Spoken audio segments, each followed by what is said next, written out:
a tiny campus on the countryside with about 300 students, cows walking slowly and peacefully over the schoolyard. Yes, seriously, that is my high school in the year 1988 in a small town in Switzerland. This senior I admire walks up to me and she says, "I read some of your stories. You seem to have great ideas. Would you like to take over from me as the editor-in-chief of the school newspaper?" I was like, "Are you kidding? Of course."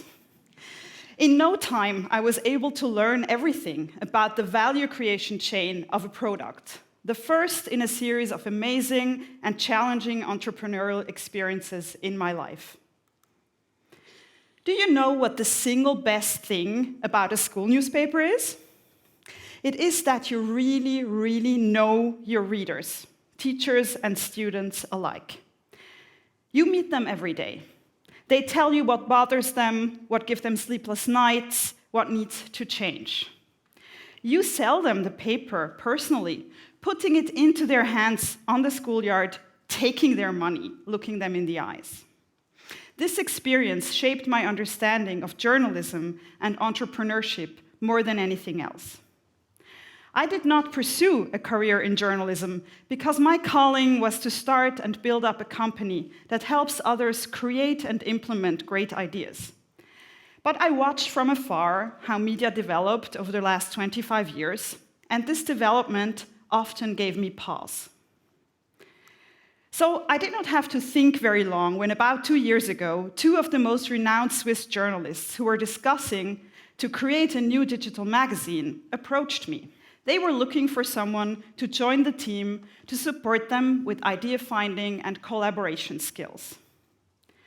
Over the course of our first meetings, I started to grasp the set of problems that make it impossible for journalists in many media companies today to do the job they would really, really love to do well, informing their audience about issues that are important.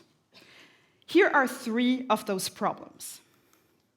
Problem number 1, publishers are cutting funds for journalists and journalism every year, closing regional titles or pooling editorial teams across different regions. This leads to a substantial lack of media diversity, which means that some people can literally just get information from one provider, no matter how much and what they read. Cutting resources also leads to a drastic lack of time for journalists, which means that they cannot spend the time needed to research and deliver outstanding stories.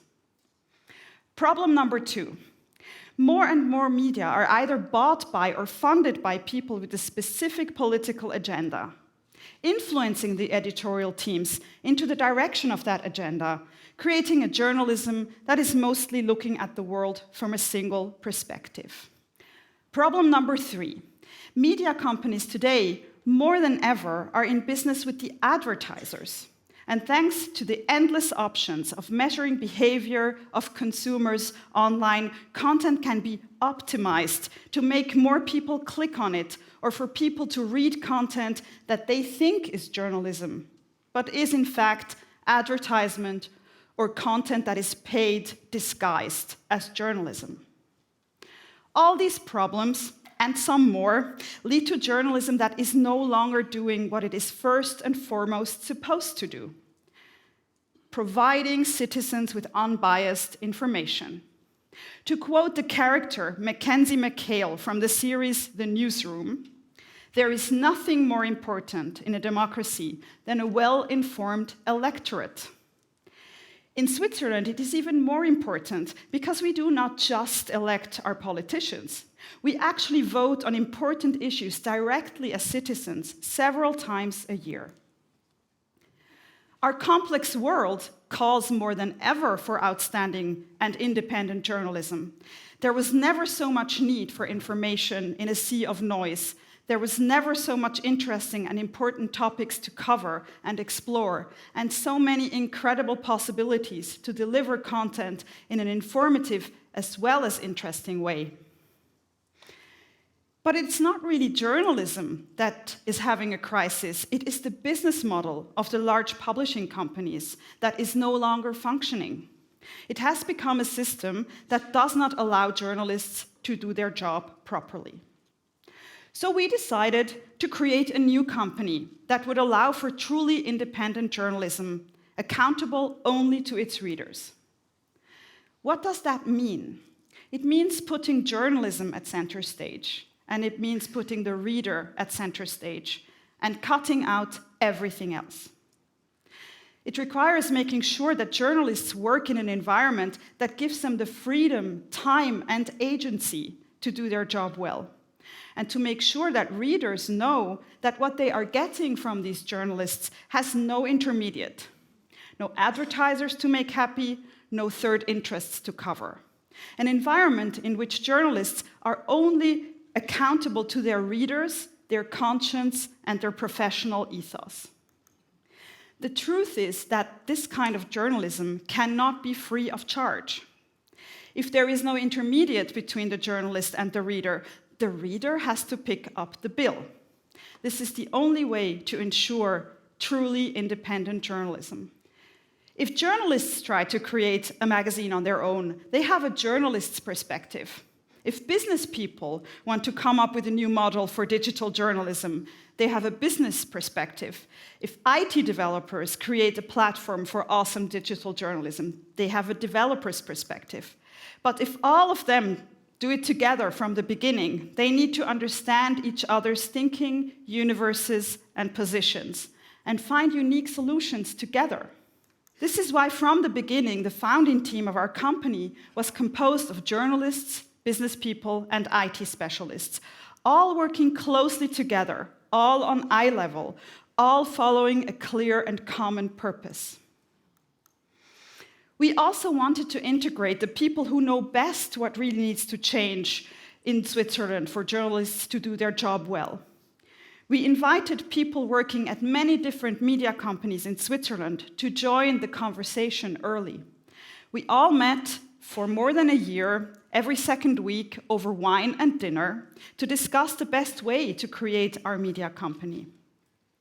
Up to 80 people, many of them journalists, who never spoke a word to the outside about these gatherings, because that would have been the end of the idea. We trusted, and still trust, that sharing our ideas and insights will improve them. We want to share our insights with others in the media landscape because there should be many more media companies who are interested in being in a relationship with their audiences directly. In the same collaborative way, we created our manifesto for journalism, as we all think it should be. It is the manifesto for everyone involved in our venture, but at the same time, we are sure that most journalists everywhere agree with its content. Creating that manifesto with all the different people involved in our cause helped us identify what we would be focusing on, what bound us together, what our mission is, and how we will connect to our future readers. Here it is, spoken by the founding team. Ohne Journalismus keine Demokratie.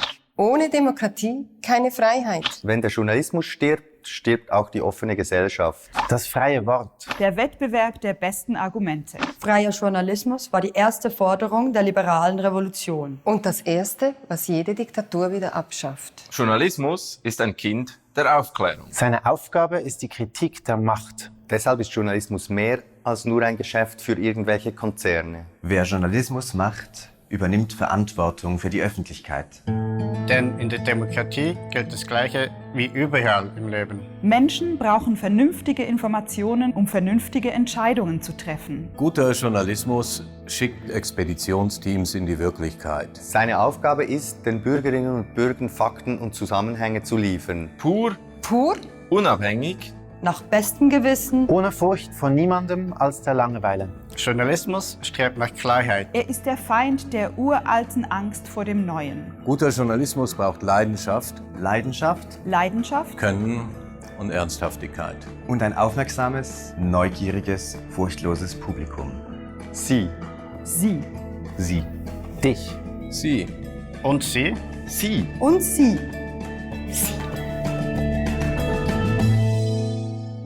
our future digital magazine Republik.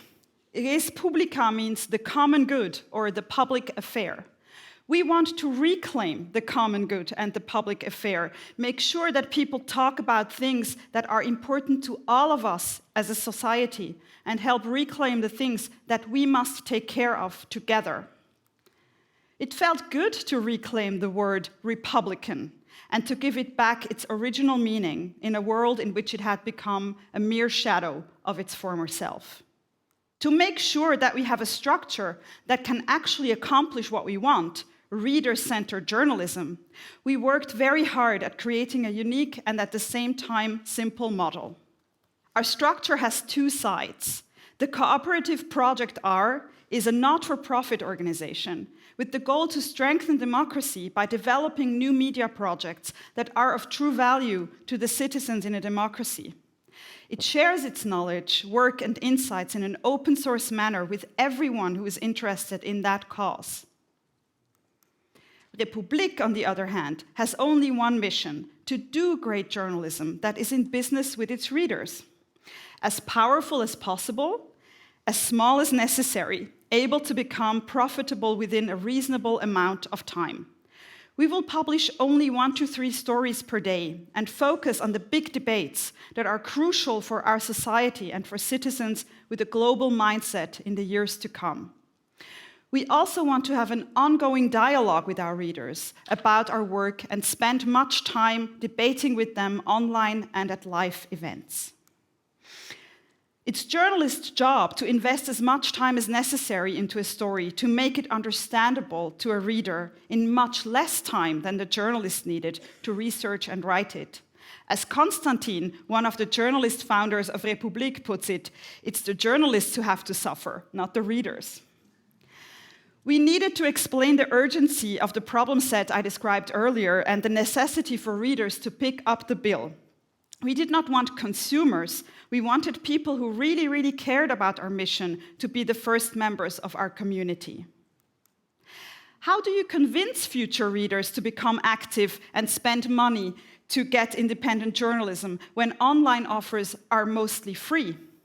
We decided to do a crowdfunding to convince at least 3,000 people of our cause. Each person who pays the membership fee of 240 Swiss francs per year owns a part of Republik, because their contributions are pooled in the cooperative, who owns about 45% of the digital magazine. All of them are now our publishers and take great pride in that. Instead of the 5 weeks we thought we would need to get 3,000 members, we reached our crowdfunding goal within just 7 hours. The next day, we had already reached 10,000 members, which equals 2.4 million Swiss francs. It was the largest crowdfunding for a media venture ever worldwide. It was overwhelmingly clear that our passion to find a new functioning business model to provide outstanding journalism was contagious, and that people agreed with our assessment of the problem and saw the necessity to being part of the solution. Many of the almost 14,000 people who participated in the crowdfunding have shared a statement and a picture on our community wall, becoming avid ambassadors for the cause, helping us to find additional members. Our break-even point is at 22,000 members. If we have a stable readership at this level or higher, Republik will be truly and uniquely funded by its readers and will sustain itself. We are now in the process of preparing our launch, which will happen in January 2018. From the founding team, we have grown into a team of more than 20 people who are working on making our idea a reality. The largest part of this team are journalists, or as we like to call them, the expedition team into reality. This very diverse team of women and men of different ages and with different political standpoints is working very hard on their first stories to provide content that will make a true difference in the vast sea of media noise and distractions that we all experience today. They are debating about stories every day, identifying the most relevant ones. Everyone on our team is creating the digital presence of Republik together. Developers, designers, business people, founders, editors, community developers come together to fulfill our promise. There is no boss saying how it should be, or rather, there are now 14,500 bosses and counting already. Our publishers are watching us as we work on fulfilling our promise, and we know exactly who we are working for. There are important developments and challenges ahead in many areas that concern all of us in every corner of this planet. We live in a complex, ever-changing, networked world, and many of those challenges we can only solve together. Good journalism can help us understand these issues and help us come to better decisions and solutions. It took courage to start something new and rethink a system that no longer works. What motivates us is that we are not alone trying to create sustainable reader-funded journalism. There are several projects that started before us or are just starting now, such as The Correspondent in the Netherlands or Reporter in Luxembourg. Also, big newspapers, as The Guardian or The New York Times, have seen a substantial increase in paid subscriptions in the current political climate. Join the movement and create models that put the audience at the center of your activities and allow journalists to work truly independently. The time is ready for more of us. Thank you.